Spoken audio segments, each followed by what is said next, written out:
আজও রাজবাড়ি থেকে 15 টাকা চাঁদা না এলে শুরু হয় না কৃষ্ণনগরের মালোপাড়ার মা জলেশ্বরীর পুজো। এবং আজও এখানে অঞ্চলের পুরুষেরাই রাত্রিবেলা নারীর বেশ ধারণ করে জল সাজতে যান। কিন্তু কিভাবে শুরু হলো কৃষ্ণনগরের এই মৎস্যজীবী পাড়ার বিখ্যাত ঐতিহ্যবাহী পুজো, আর কেনই বা এই পুজোয় কেজি কেজি ধুনো পোড়ানো হয়? চলুন আজ সবটা জেনে নিই। মহারাজা কৃষ্ণচন্দ্রের আমলে এই মালো সম্প্রদায় মূলত রাজবাড়ির প্রতিমা নিরঞ্জনের দায়িত্ব পালন করত।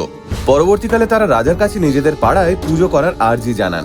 মহারাজা কৃষ্ণচন্দ্র সেই পুজো শুরু করার জন্য মালোদের হাতে তুলে দেন 15টা টাকা। সেই থেকে আজ অবধি রাজবাড়ি থেকে 15 টাকাই অনুদান নেন এই পুজোর উদ্যোক্তারা। এই মালোপাড়ার পুজোয় রাতের বেলা সব পুরুষেরা মিলে নারীর বেশে জল সাজতে যান জলঙ্গি নদীতে।